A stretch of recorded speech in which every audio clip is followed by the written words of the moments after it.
Bonjour les amis, bienvenue dans l'interview Octavin. Alors aujourd'hui on a le plaisir de découvrir monsieur Dominique Laporte dans le nord de la France, à côté de Lille, dans l'hôtel-restaurant La Maison des Bienheureux situé à Ouascal. Donc un grand merci à eux et vous allez voir, ça va être génial. Allez, c'est parti. Bonjour Dominique Laporte. Bonjour. Merci de m'accorder ce temps pour pouvoir échanger autour du vin, c'est super sympa. Comment allez-vous? Moi très bien, tout va bien. Comment Ravi d'être dans le vas-tu, Nord. du coup Ouais. Mon tutoyer sera plus facile comme tout ça. à Ouais, fait. ravi d'être dans le Nord. En fait, c'est une région que j'apprécie beaucoup. On a toujours plaisir à revenir dans cette belle région.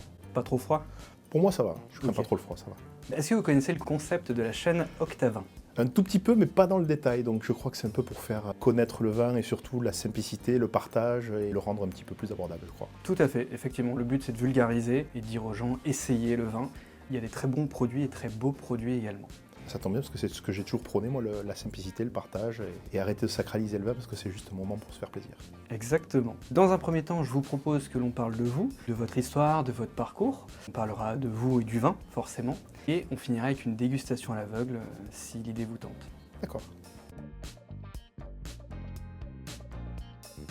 En préparant cet épisode, donc j'ai pris le temps de faire des recherches vous concernant. Vous avez 52 ans. Vous êtes originaire du sud de la France, du Languedoc, si j'ai pas de bêtises. C'est ça. Vous avez fait un BEP restaurant au lycée Jean Moulin de Béziers, puis un bac professionnel en 91, ainsi qu'une mention complémentaire sommelier en 92 au lycée L'Étincelle à Nîmes. Et du coup, vous êtes sacré MOF, donc meilleur ouvrier de France, meilleur sommelier de France et également 3e meilleur sommelier d'Europe. Le tout en 2004. Oui. Beau parcours. Belle année, oui. Comment passe-t-on de la restauration, de la cuisine, au vin, à la sommellerie? Alors à la base, moi je voulais faire plutôt donc, des études pour être plutôt cuisinier, donc c'était ce qui me plaisait énormément, parce que ma grand-mère d'origine espagnole cuisinait énormément, et donc j'avais cette passion pour la gastronomie. Donc les écoles et les études ne me plaisaient pas du tout, donc je faisais juste le strict minimum pour passer les années supplémentaires. Et arrivé en troisième, j'ai dit je vais aller faire de la cuisine. Donc j'ai voulu être à l'école hôtelière, donc ce que j'ai réussi à faire en passant l'examen d'entrée, puisqu'il y avait un petit examen d'entrée à l'époque. Et j'ai commencé à faire donc cuisine et service, puisque c'était les deux qui étaient expliqués et dispensés comme matière les premières années. Et en fait, il s'avère que je suis tombé sur une ancienne génération de cuisiniers qui étaient en opposition totale avec les gens de la salle et surtout des cuisiniers qui étaient très particuliers, on va dire des forts caractères pour être gentil. Ok. Et en fait, il nous a complètement dégoûté de la cuisine, tout simplement. Alors que les profs de salle nous ont montré que ce n'était pas que porter des assiettes, c'est qu'il y avait la psychologie du client, il y avait l'attention qu'on leur portait, il y avait les vins, il y avait aussi Bien les sûr. cocktails, donc il y avait des choses assez intéressantes et ça m'a beaucoup plu. Et donc, au contraire des cuisiniers qui nous avaient dégoûté de la cuisine, les gens de la salle nous ont montré qu'il y avait un gros intérêt. Aujourd'hui, avec toute l'histoire, avec tout votre parcours, quel conseil vous donneriez à un jeune qui souhaiterait partir vers la sommellerie? Alors que c'est un métier passionnant parce qu'en fait, déjà, c'est la rencontre qu'on a avec les consommateurs et quand on reçoit des gens dans un restaurant, déjà on sait qu'ils viennent pour passer un bon moment, donc normalement c'est avec le sourire. Il y a pire, clair. c'est mieux que d'aller à l'hôpital et avoir Oui. des personnes qui font la gueule parce qu'on ne sait pas ce qui va arriver. Un point pour vous. Donc du coup on a quand même un bon moment. On sait que c'est des gens qui vont dépenser, donc ils sont ouverts aussi là-dessus. Quelque part on n'est que dans du positif et on ne peut que passer des bons moments. Et ensuite c'est essayer d'avoir un bagage culturel sur le vin pour pouvoir expliquer les histoires que les vignerons ont voulu transmettre dans leurs bouteilles, expliquer le relief, expliquer la climatologie. Quand on vend un vin, je sais pas, de Croatie, quand on vend un vin de Hongrie ou du Portugal ou même du Maroc, enfin il y a plein d'origines. Et si on ne l'a pas vécu et compris, en fait on ne peut pas l'expliquer aux consommateurs. Donc le but c'est d'aller visiter les vignerons, de voyager. Le vin permet énormément de choses et ensuite de pouvoir partager la bouteille, c'est-à-dire quand le client, vous allez lui demander qu'est-ce qu'il mange, qu'est-ce qu'il a comme préférence, est-ce qu'il aime un vin plutôt puissant, un vin un petit peu plus sur le fruit, plus léger. Alors pas employer des termes techniques puisque le but c'est qu'il arrive à se comprendre et qu'on arrive à se comprendre tous les deux. Et une fois qu'on lui fait goûter et qu'il le teste et qu'il dit c'est exactement ce que je voulais. Et ça, c'est le moment le plus intéressant, c'est d'avoir trouvé ce que le consommateur voulait. Et bien sûr, si ça peut être en phase avec la nourriture, c'est aussi ce qu'il faut essayer de faire. Oui, c'est royal. Voilà. Pour moi, il m'arrive souvent parfois de choisir des vins que je n'aime pas forcément, si ce n'est pas le vin que je veux boire à l'apéritif ou tout seul. Par contre, je sais que sur le plat, ça fonctionne et là, je vais le prendre parce qu'il y a une émotion telle quand on trouve la bonne boisson avec le plat qui fait qu'on a un souvenir impérissable. Et c'est ce qui fait que les grands restaurants donnent une si belle image aux consommateurs. Alors, je vois que vous avez travaillé donc dans des grands établissements, que ce soit à Paris, donc avec Yannick Aleno, ou même à Londres avec Gordon Ramsay. Est-ce qu'on vend le même vin? Est-ce que les consommations sont les mêmes, que ce soit à Londres ou à Paris? Non. Dans chaque ville, en fait, on va avoir une consommation différente et ensuite, chaque personne dans une ville va avoir aussi des attentes différentes puisqu'on n'a pas eu la même culture, on n'a pas eu la même éducation. Vous, dans le Nord, par exemple, vous avez des produits avec des amertumes fortes comme par exemple l'endive, comme les bières, alors que dans le Sud, on a un peu moins cette culture-là. Donc, quelque part, on n'a pas eu la même éducation du palais. C'est un peu, moi, souvent, je fais la comparaison en expliquant quand on boit du café, est-ce qu'on boit un café avec sucre ou sans sucre? Donc, si on vous sert l'opposé de ce que vous avez l'habitude de boire, ben, généralement, vous allez dire j'aime pas. Oui. Alors que c'est pas j'aime pas, c'est un goût que je ne connais pas ou que je n'ai pas l'habitude d'avoir dans mon palais. Bien sûr. Donc après, c'est une question aussi d'habitude, c'est-à-dire que plus on goûte des choses, plus on s'y habitue et plus on s'y fait. Les huîtres, au début, les gens n'aiment pas et puis après, on commence à les apprécier. Il y a plein de goûts comme ça, des goûts forts qu'on a du mal quand on est jeune et qu'on apprend à apprécier avec le temps. Les amertumes, par exemple, dans les boissons à base de gentiane, où c'est pas toujours facile au début, on apprend à les aimer. Parce que le palais évolue. Ce qu'on aime quand on est jeune ne sera pas ce qu'on aimera quand on sera adolescent ou adulte, ou voire même à la retraite ou en fin de vie.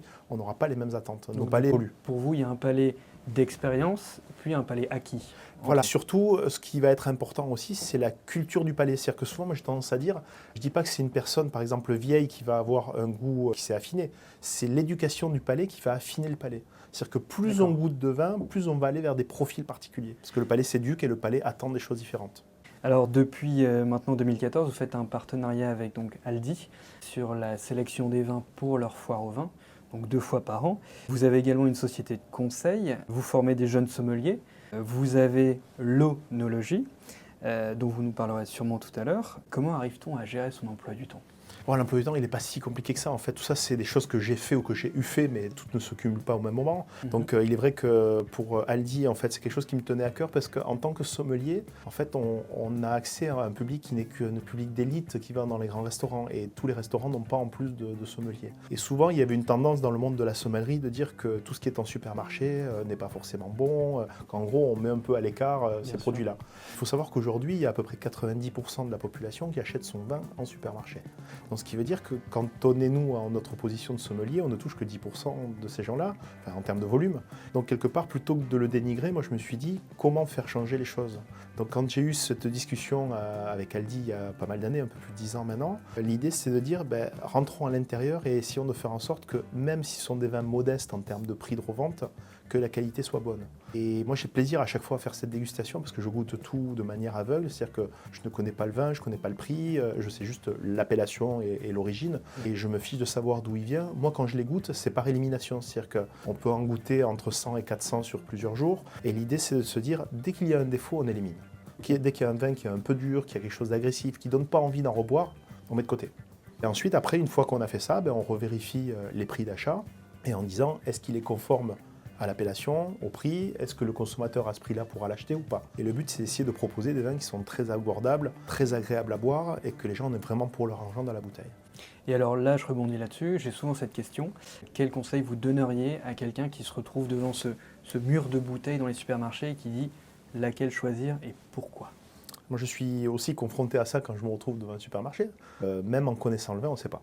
Parce que souvent, c'est des étiquettes que le sommelier n'a pas en restaurant. Donc en fait, c'est arrivé devant un mur où on ne connaît rien. Et en fait, il faut savoir que la plupart des vins qui sont achetés en supermarché sont achetés par des femmes, puisque c'est les femmes qui font les courses. Encore dans cette tendance, 70%, c'est des femmes qui font les courses. Et elles achètent un vin pour leur homme qui se dit connaisseur, mais ce qui n'est pas toujours le cas. Et comment elles les choisissent souvent, c'est l'habillage. Beaucoup de femmes vous dites, c'est une bouteille qui m'a attirée parce que le look était beau, parce que le packaging était agréable, et voilà.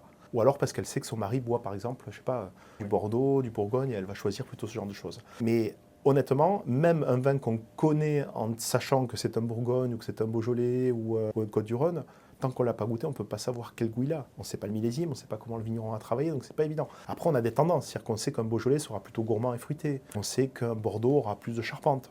Mais après, de savoir exactement comment il goûte, ça c'est impossible. Donc pour quelqu'un qui ne connaît absolument rien, c'est très compliqué. Plutôt aller vers l'étiquette qui l'intéresse, essayer. Oui, mais après, en supermarché, c'est vrai qu'on n'a pas le conseil. Donc l'idée, c'est de se dire, bon, on choisit une bouteille, on la prend, on la goûte à la maison, et si elle nous plaît, on retourne en acheter. Exact. Si on est livré à soi-même. Après, sinon, on peut aller voir un caviste qui, lui, va vous conseiller en disant, j'aime ça, j'aime ça, j'aime ça, je n'aime pas ça. Et là, il va vous trouver normalement la bouteille, comme le font les sommeliers dans les restaurants. En 2006, vous inventez un nouveau concept que je trouve extraordinaire, vraiment qui sort de l'ordinaire, l'œnologie. Qu'est-ce que c'est? Alors le projet vient en fait d'une marque qui s'appelle Badois, qui m'avait contacté parce qu'en fait ils voulaient utiliser mon nom et mes titres en fait pour mettre sur les bouteilles. Et je leur avais dit oui mais pourquoi? Ils m'ont dit pour utiliser votre image. Je dis mais moi ça me convient pas.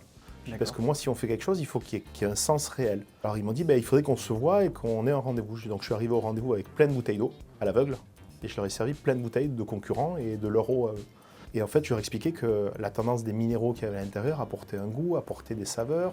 Je leur ai fait goûter avec de la nourriture en montrant que ça avait un impact parfois positif, mais parfois négatif sur des plats. C'est-à-dire qu'une eau qui paraît gentille, on se dit l'eau, elle a toujours le même goût, certaines eaux détruisaient des plats.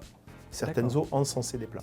Et en fait, en discutant, ils me disent, en fait, c'est comme l'œnologie. Je dis oui, mais sauf que c'est de l'eau, donc c'est de l'onologie. Et du coup, ils m'ont dit, mais le concept est génial et tout ça. Incroyable. Donc je leur ai dit, ce qu'on va faire, c'est que sur les bouteilles de Badois, j'ai fait une contre-étiquette en expliquant le visuel, l'odeur, les saveurs, et avec quoi on pouvait le marier. Donc on a mis ça en contre-étiquette sur toutes les bouteilles de Badois pendant quelques années. Donc en même temps, on le faisait donc sur Evian, sur Badois, sur des eaux comme Volvic, et en même temps des eaux aussi de concurrents. Donc on servait aussi San Pellegrino, on servait Vittel. Le but, c'était de montrer aux consommateurs que toutes les eaux étaient différentes, et qu'en fonction de ce qu'on devait manger, on pouvait choisir son eau comme on choisit un vin.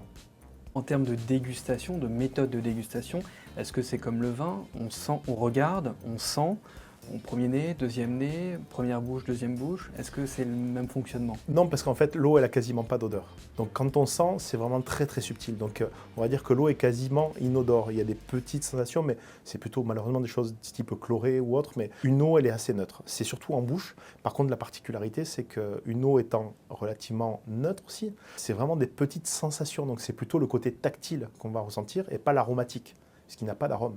C'est plutôt le ressenti, à quel endroit exactement il y a un effet. Est-ce que ça va resserrer les muqueuses? Est-ce que ça va acidifier le palais? Est-ce que ça va le faire saliver? Et en fonction de l'endroit où ça touche sur le palais, on sait que c'est du magnésium, on sait que c'est des bicarbonates, on sait que c'est du sodium. Donc on arrive à voir un peu comment se comporte l'eau. Et rien qu'au goût, on peut savoir, derrière sur la contre-étiquette, quels vont être à peu près les taux ou quelles sont les dominantes de goût. Mais après, comme un vin, il y a des équilibres. Par exemple, les gens souvent vous disent que Evian est très neutre.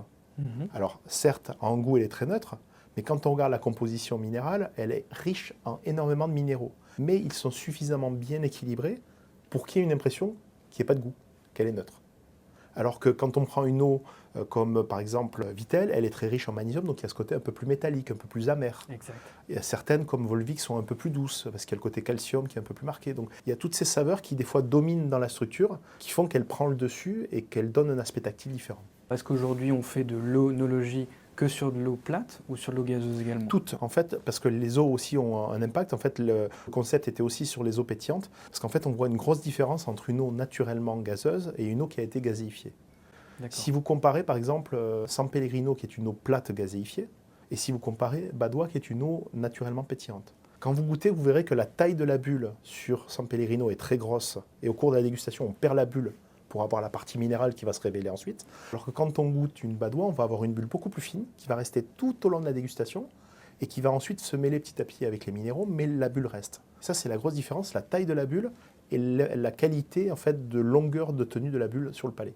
D'accord. Et ça, ça a un impact après sur la nourriture. Comme certains champagnes et certains cava ou zect où ils font des injonctions de, tout à fait. De bulles. Question qui peut paraître bête, est-ce qu'aujourd'hui il existe des bars à eau?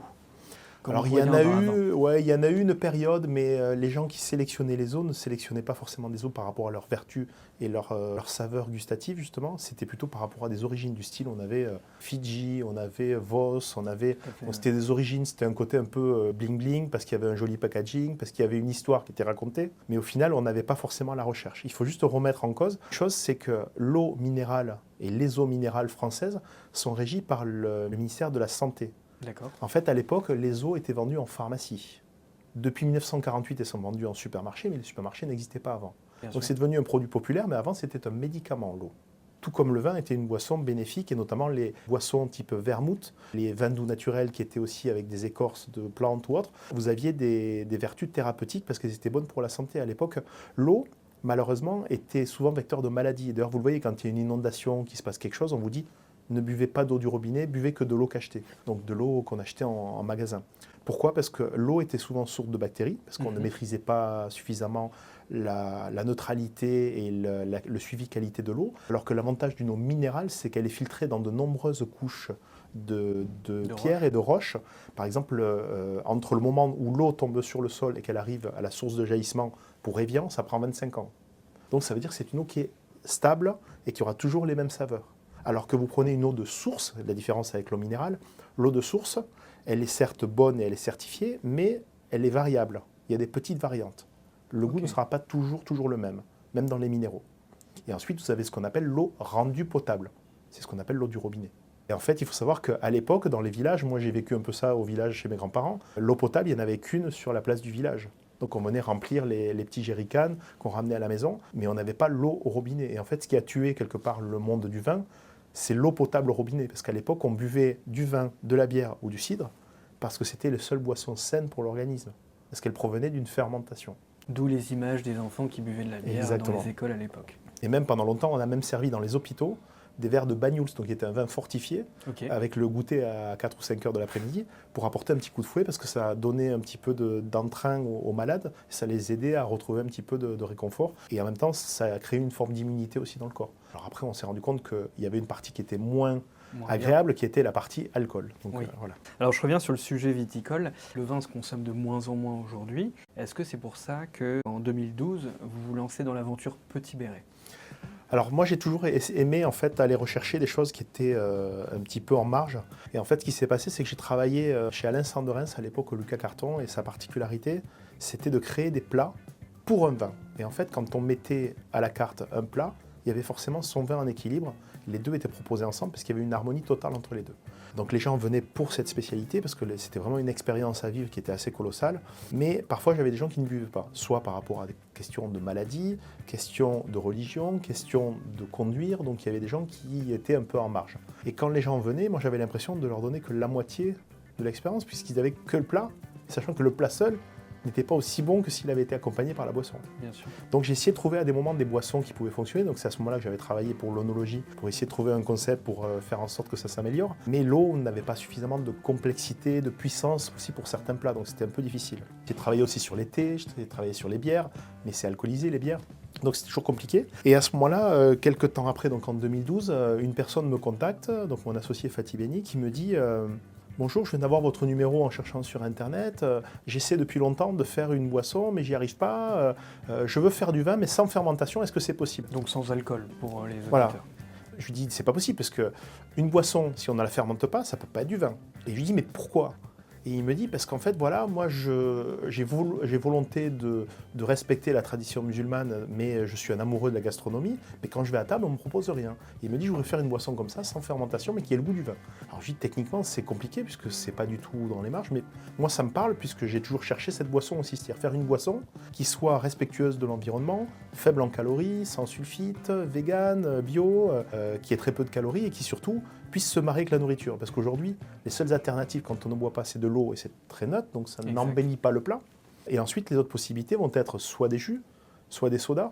Donc c'est très sucré, donc ça couvre un petit peu la puissance du plat et c'est pas forcément en harmonie. Ou alors ça va être du thé, mais on n'a pas la culture du thé. Non. Donc c'était un gros challenge et en fait on s'est dit, on va proposer une gamme comme si on devait constituer une carte des vins avec tous les profils. Donc moi je me suis dit, si je devais faire la plus petite carte des vins du monde, qu'est-ce qu'il me faudrait ? Alors je me suis dit, il me faudrait 3 bulles, une bulle blanche, une bulle rosée et une bulle sucrée. Ensuite, il me faudrait un vin rosé. Et après, il me faudrait peut-être un blanc acide, un blanc un peu plus gras et charpenté et un blanc sucré. Et pour les rouges, il me faut un rouge très léger, un rouge de moyenne structure et un rouge très puissant. Et là, en gros, avec ces 10 produits, je peux couvrir à peu près tous les accords possibles avec tous les plats imaginables dans le monde entier.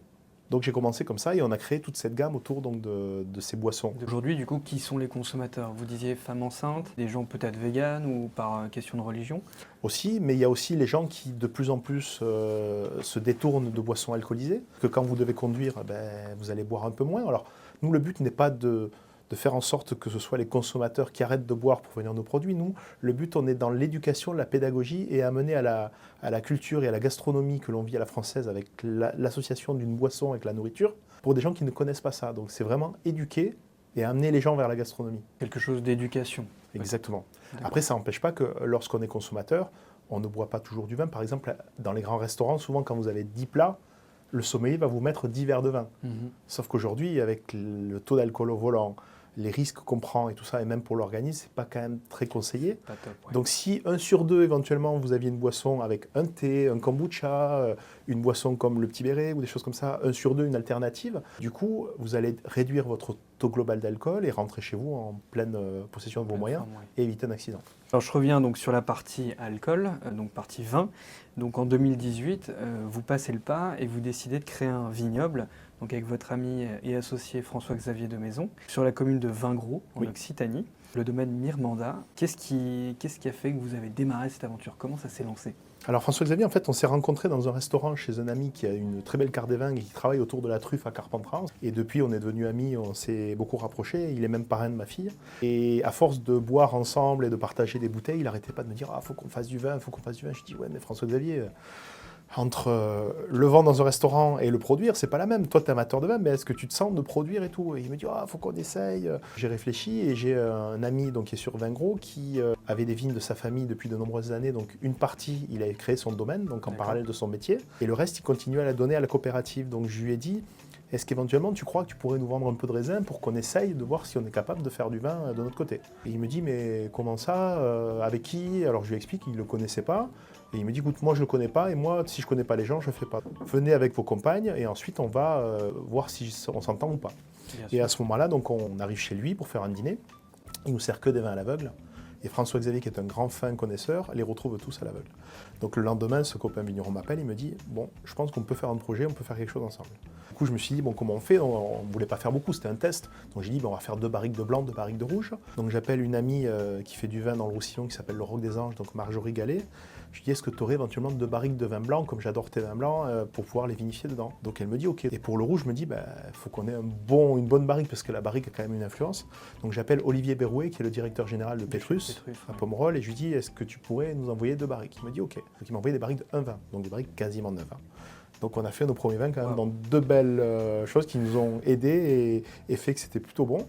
Et comme c'était bien, on s'est dit, bon ben allez, on démarre et on essaie d'aller un peu plus loin. Donc du coup, il y a un domaine dans le village de Vingros qui était sur le point d'arrêter parce que le propriétaire avait des soucis de santé, donc il voulait se détacher un peu. Donc on a repris ses vignes, et maintenant on a à peu près 6 hectares de vignes. Et donc on a démarré en 2018, et aujourd'hui on vend le 2023 en blanc, et 2020 et 2022 sur le rouge. Donc on a encore peu de recul. Mais on est plutôt satisfait et on essaie d'améliorer aussi.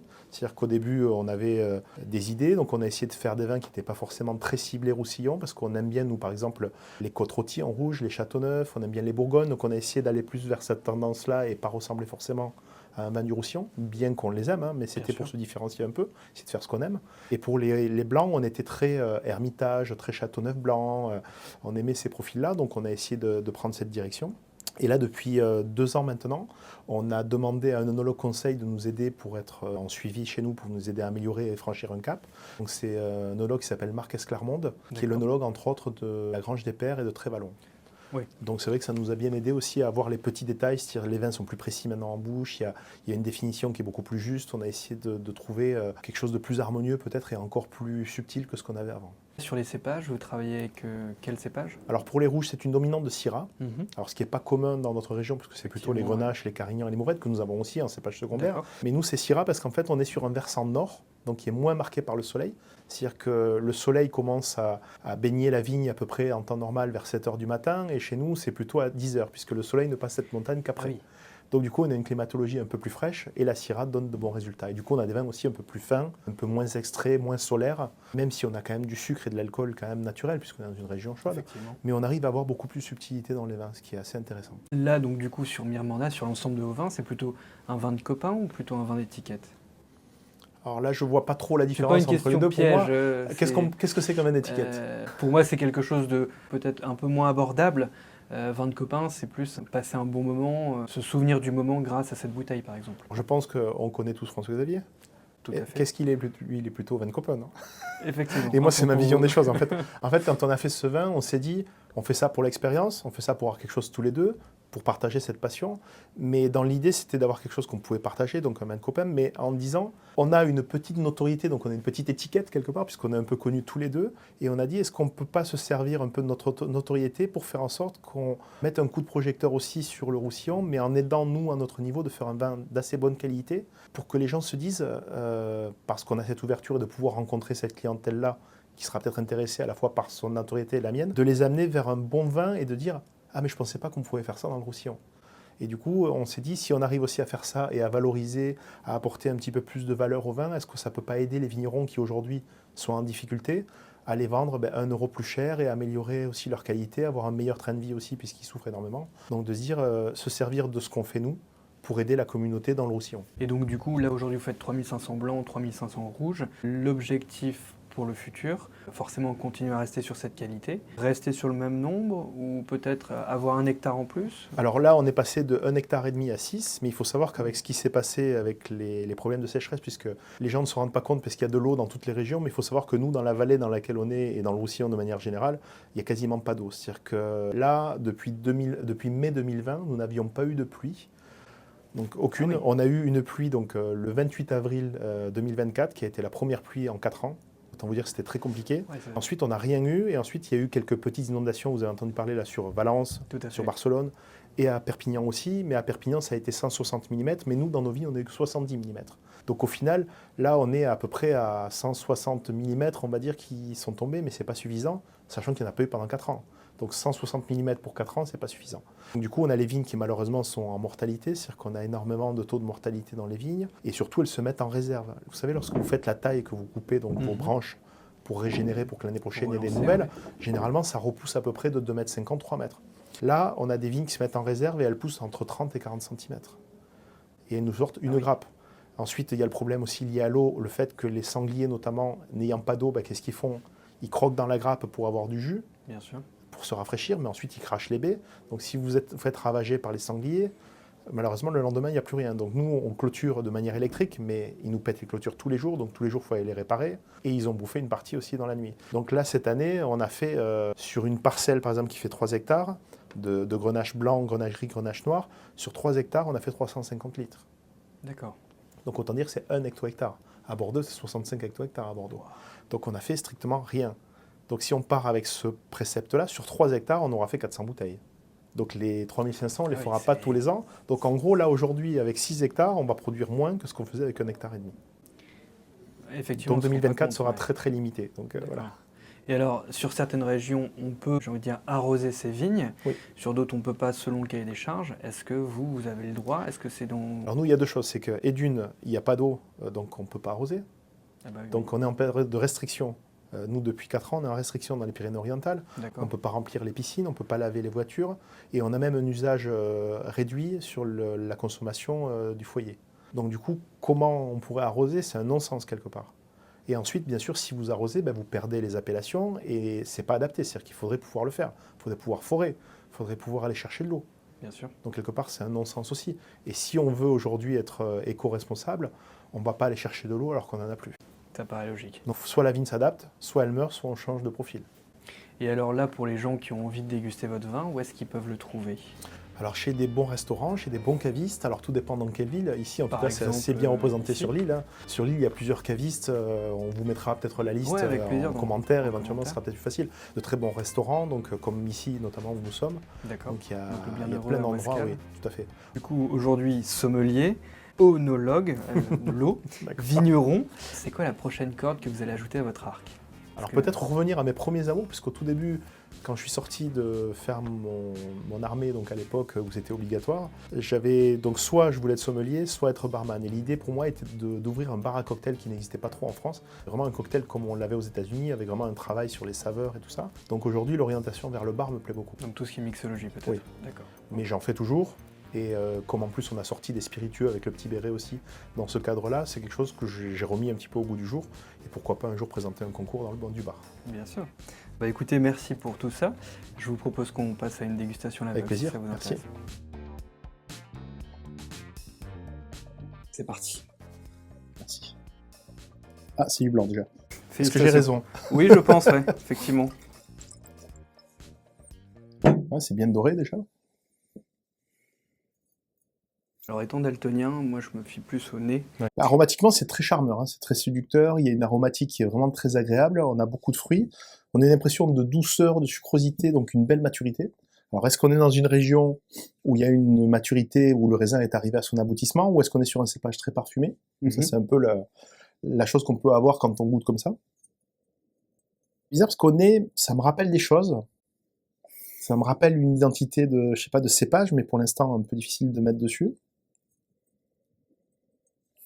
On va goûter, voir ce que ça donne. Ouais, effectivement.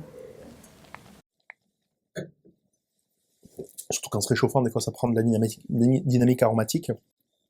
En bouche, c'est différent. Parce qu'en bouche, on a plus le côté élevage, c'est-à-dire qu'on a un côté un peu toasté, on a quelque chose de beaucoup plus complexe, on a des beaux amers, Un peu mielleux. une acidité en fin de bouche là, qui vient, qui est tranchante, qui est super agréable. Très bel équilibre. En tout cas, c'est un vin qu'on a envie de servir à table. Et moi, l'idée, je voyais un truc, une résistance. Je voyais par exemple un Saint-Pierre, parce que le Saint-Pierre, il y a ce côté mâche Tout à fait. qui est agréable. Mais en même temps, vu la complexité du produit et l'onctuosité qu'on a, il y a ce côté généreux dans le vin.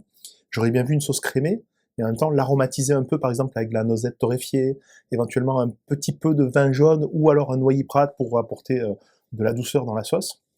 C'est vraiment très très agréable. Et vous diriez plutôt un vin du nord, plutôt un vin du sud? Vu les équilibres, c'est assez particulier parce que je sens une maturité, mais en même temps il y a un beau cépage un peu noble. On n'est pas au niveau d'un grand Bourgogne, mais j'aurais vu peut-être un vin du Mâconnais. D'accord. Ou éventuellement un très beau vin de Limoux, donc où on travaille les chardonnays, donc je pense qu'on est sur du chardonnay.